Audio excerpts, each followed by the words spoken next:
তিন ফসলি চাষের জমি, আর সেই জমি কেটে মাটি কেটে পাচার। উত্তর 24 পরগনা দেগঙ্গা এবং দক্ষিণ 24 পরগনার বারুইপুরে মাটি মাফিয়ার দৌরাত্ম্য। এ নিয়ে চিন্তায় কৃষকরা।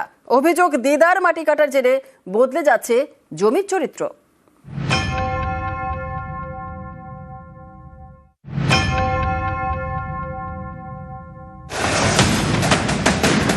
এটা তিন ফসলি চাষের জমি। এই জমিতেই মাটি মাফিয়ার নজর। কেটে নেওয়া হচ্ছে মাটি। এতটাই গভীর করে মাটি কাটা হয়েছে, দেখলে মনে হবে যেন ডোবা।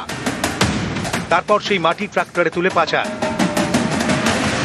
এই ছবি দক্ষিণ 24 পরগনার বারুইপুরের রামনগর 2 নম্বর গ্রাম পঞ্চায়েত এলাকার। এখানে বিঘার পর বিঘা চাষের জমি, সবই তিন ফসলি। অভিযোগ, এই সব জমি কিনে নিচ্ছে মাটি কারবারিরা। তারপর আর্থ মুভার নামিয়ে অনেকটা গর্ত করে কাটা হচ্ছে মাটি। সেই মাটি ট্রাক্টরে চাপিয়ে পাচার। অভিযোগ, এই সব ট্রাক্টর যাতায়াত করে পাশের চাষের জমির উপর দিয়ে। এতে একদিকে যেমন জমির দফা রফা, আরেকদিকে গভীর করে মাটি কাটার জন্য পাশের জমিরও ক্ষতি হচ্ছে, ক্ষয়ে যাচ্ছে মাটি। এতে চিন্তায় কৃষকরা। বুর কাটতে খুব ক্ষতি হচ্ছে। বর্ষার সময় যখন চাষ করতে যাব তখন কেউ জানতে না পারলে তখন ডুবে যাবে। ডাডালের হাতে তুলে যাচ্ছে, ডাডালেরা বিক্রি করছে। মাটি কাটাটা বন্ধ হলে খুব ভালো হয়। মঙ্গলবার রাতে বারুইপুরে অভিযানে নামে পুলিশ। মাটি পাচারের অভিযোগে বেশ কয়েকজনকে গ্রেফতার করা হয়, বাজেয়াপ্ত করা হয় 7টি ট্রাক্টর। প্রায় 9 জন অ্যারেস্ট হয়েছে এবং বেশ কিছু ট্রাক্টর এবং ট্রলি অ্যারেস্ট করে নিয়ে গেছে বারুইপুর থানা থেকে। এবং আগামী দিনে যাতে না হয় সেই জন্য আমরা পঞ্চায়েত থেকেও ব্যবস্থা নিচ্ছি এবং প্রশাসনকেও সজাগ করেছি।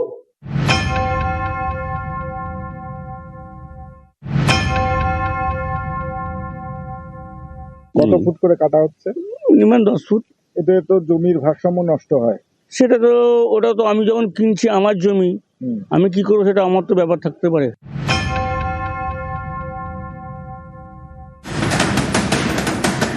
উত্তর 24 পরগনার দেগঙ্গা, এখানকার মির্জাপুরেও মাটি মাফিয়ার দৌরাত্ম্য। অভিযোগ, মঙ্গলবার রাতে তিন ফসলি জমি থেকে কাটা হচ্ছিল মাটি। তখনই রুখে দাঁড়ান স্থানীয়রা। ঘটনাস্থলে যায় পুলিশ। মাটি বোঝাই 4টি ডাম্পার, 2টি আর্থ মুভার এবং একটি ট্রাক্টর বাজেয়াপ্ত করে। রাত্রি মাটি কেটে নিয়ে চলে যায়, ভাটা যায়। কারা মাটি কাটে? কারা? ভাটা লোকেরা বিক্রি করে দিয়েছে যারা। এগুলো সব চাষ হতো জমিতে? হ্যাঁ, সব রাত্রে কাটে নাকি? চাষের জমি থেকে মাটি কেটে পাচার। অভিযোগ, এর জেরে জমির চরিত্র বদলে যাচ্ছে, ক্ষতি হচ্ছে ইকোসিস্টেমে। আমরা যখনই একটা জায়গার মাটি কেটে নিয়ে সেই মাটিটাকে অন্য জায়গায় চালান করে দিচ্ছি, মানে আমরা একটা ইকোসিস্টেমকে নষ্ট করে দিচ্ছি। তার পরোক্ষ প্রভাব কিন্তু পরিবেশে পড়ে। আলটিমেটলি পরিবেশের ভারসাম্য নষ্ট হয়। উত্তর 24 পরগনা থেকে জিয়াউল আলম এবং দক্ষিণ 24 পরগনা থেকে অর্পণ মণ্ডল, নিউজ 18 বাংলা। হেডলাইন্স নাও নিবেদন করছে শুধু রুক্ষতা নয়, ত্বকের। ঢাকায় বড়সড় বিস্ফোরণ। ঢাকার মগবাজারে বিস্ফোরণে নিহত এক, আর ঘটনাস্থলে মৃত্যু সিয়াম নামে এক যুবকের। এই বোমা বিস্ফোরণে বেশ কয়েকজন জখম হয়েছেন। 17 বছর পর আজই দেশে ফিরছেন তারেক রহমান। বিএনপির ভারপ্রাপ্ত চেয়ারম্যানের বাংলাদেশে ফেরার আগেই ঢাকায় বিস্ফোরণ।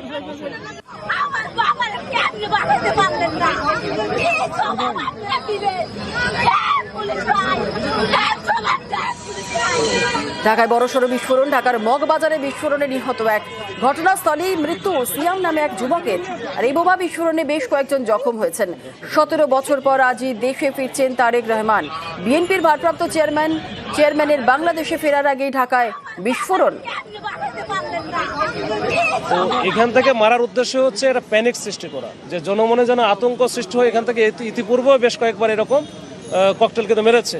এই ককটেলগুলোর সাধারণত খুব বেশি ক্ষতি হওয়ার সম্ভাবনা কম, তখন যখন মাটিতে পড়ে এটা হয়তো বা যে ওদের যে ছোট ছোট স্প্লিন্টারগুলো আছে এগুলো মানুষের ক্ষতি হইতে পারে, যে পায়েটায় লাগতে পারে। কিন্তু এভাবে এই যে মাথায় লাগার কারণে যেটা হয়েছে এটা একটু এক্সেপশনাল আর কি। তো এটার মাথায় লাগার কারণে এটা বড় ধরনের একটা দুর্ঘটনা ঘটে গেছে। হিংসার আগুনে পুড়ছে পদ্মাপার। বাংলাদেশে প্রাণ যাচ্ছে হিন্দুদের। এর প্রতিবাদ বাংলায় সীমান্তবর্তী নানান জায়গায় বিক্ষোভ।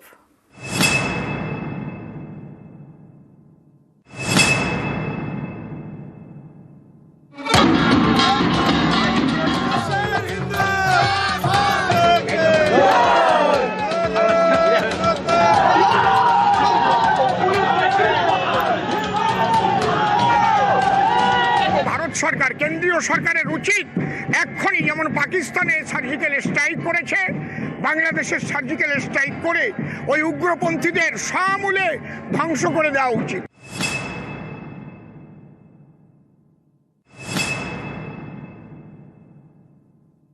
আগামীতে এরকম অত্যাচার যদি চলে, আগামীতে সমস্ত কিছু বন্ধ করে দেওয়া হবে। ওখান থেকে এখানে স্বাস্থ্য পরিষেবা নিতে তারা আসে, এখানে নিতে আসে, ব্যবসা বাণিজ্য করতে আসে, সব বন্ধ। বাংলাদেশ, এই দেশের জন্ম হয়েছে ভারতের হাত ধরে। সেই দেশেই এখন ভারতের জন্য বিদ্বেষের পাহাড়। বেছে বেছে মারা হচ্ছে হিন্দুদের। কয়েকদিন আগে দীপু দাসকে পিটিয়ে পুড়িয়ে মেরে ফেলা হয়। বাংলাদেশে এসবের প্রতিবাদে বাংলায় বিক্ষোভ।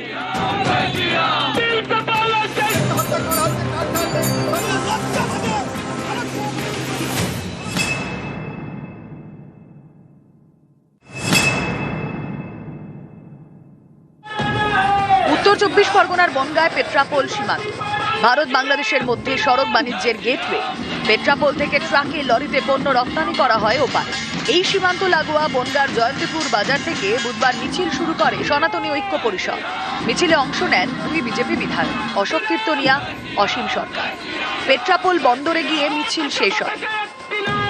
ভারত সরকার, কেন্দ্রীয় সরকারের উচিত এক্ষুনি, যেমন পাকিস্তানে সার্জিক্যাল স্ট্রাইক করেছে, বাংলাদেশের সার্জিক্যাল স্ট্রাইক করে ওই উগ্রপন্থীদের সমূলে ধ্বংস করে দেওয়া উচিত।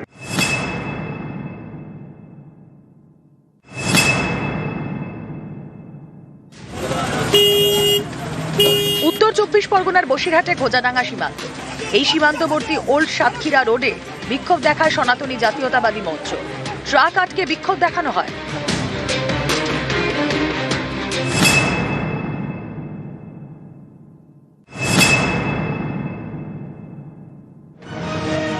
জলপাইগুড়ির ফুলবাড়ি, ভারত বাংলাদেশ সীমান্ত। এদিন এখানেও বিক্ষোভ দেখায় বিজেপি। ডাবুগ্রাম ফুলবাড়ির বিধায়কের নেতৃত্বে।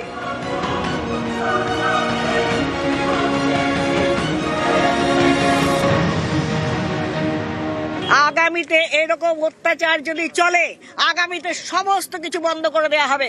ওখান থেকে এখানে স্বাস্থ্য পরিষেবা নিতে তারা আসে, এখানে নিতে আসে, ব্যবসা বাণিজ্য করতে আসে, সব বন্ধ।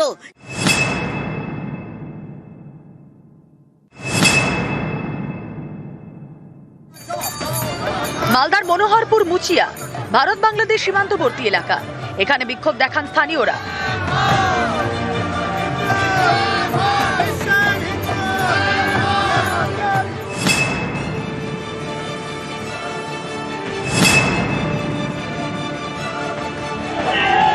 হাওড়া ব্রিজের কাছে বাস স্ট্যান্ড, সেখানে এদিন বিক্ষোভ দেখায় বিজেপি। হাওড়া ব্রিজে ওঠার চেষ্টা করলে বাধা দেয় পুলিশ। আনা হয় গার্ডরেল। গার্ডরেল টপকে এগিয়ে যাওয়ার চেষ্টা করেন বিক্ষোভকারীরা। শুরু হয়ে যায় ধাক্কাধাক্কি। শেষমেশ র্যাক নামাতে হয়। নিউজ 18 বাংলা।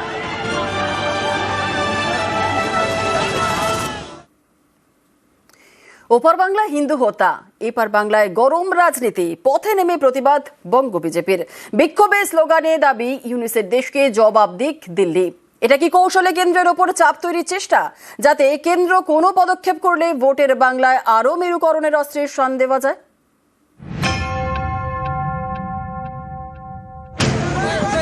মোহাম্মদ ইউনুসের বাংলাদেশে আক্রান্ত হিন্দুরা নৃশংসভাবে পিটিয়ে পুড়িয়ে হত্যা করা হয়েছে হিন্দু শ্রমিক দীপু দাসকে। প্রতিদিন সকাল থেকে সন্ধে সীমান্তের ওপার থেকে ভেসে আসছে মৌলবাদের হুঙ্কার। মঙ্গলবার রাতে চট্টগ্রামের পশ্চিম বণিকপাড়ায় হিন্দুদের গ্রামে আগুন ধরিয়ে দেওয়া হয়। বাড়ির দরজা বাইরে থেকে বন্ধ করে আগুন লাগানো হয়েছে। ওপারে হিন্দুদের ওপর অত্যাচার, এপারে পথে নেমেছে গেরুয়া শিবির। প্রথমে কলকাতায় বাংলাদেশের ডেপুটি হাই কমিশনের সামনে প্রতিবাদ।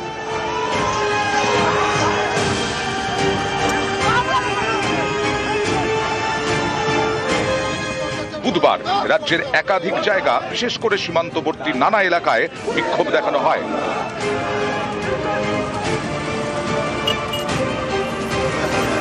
বিক্ষোভে স্লোগানে বাংলাদেশে হিন্দু হত্যার প্রতিবাদ, সেই সঙ্গে দাবি হিন্দু হত্যা বন্ধ হোক। বাংলাদেশকে সবক শেখাক নয়াদিল্লি। এটা কি কৌশলে কেন্দ্রের ওপর চাপ তৈরির চেষ্টা? ওখানে কিছু করতে গেলে সবাইকে মিলে ভাবতে হবে, ভারতবর্ষের সরকারকেও ভাবতে হবে। এদের জন্য ওষুধ দিতে হবে, সেই ওষুধ তো আছে ভারতের হাতে। এই জামাতিদেরকে ভদ্র করতে গেলে একবার ওষুধ দেওয়া দরকার আছে, খুব কড়া ডোজের ওষুধ দেওয়া দরকার। বাংলাদেশে হিন্দু হত্যার প্রতিবাদে পথে নেমেছে বঙ্গ বিজেপি। অনেকের মতে প্রতিবাদের পাশাপাশি এই পদক্ষেপের নেপথ্যে রাজনীতির অঙ্কও রয়েছে, কারণ বাংলাদেশ ইস্যুতে কেন্দ্র কোনো পদক্ষেপ করলে তাকে রাজনৈতিকভাবে ব্যবহারের সুযোগ পেয়ে যাবে বঙ্গ বিজেপি। ভোটের বাংলায় মেরুকরণের অস্ত্রে আরও শান দিতে পারবে, প্রচার করতে পারবে বিদেশেও হিন্দুরা আক্রান্ত হলে তাদের পাশে রয়েছে পদ্ম শিবির। নিউজ 18 বাংলা।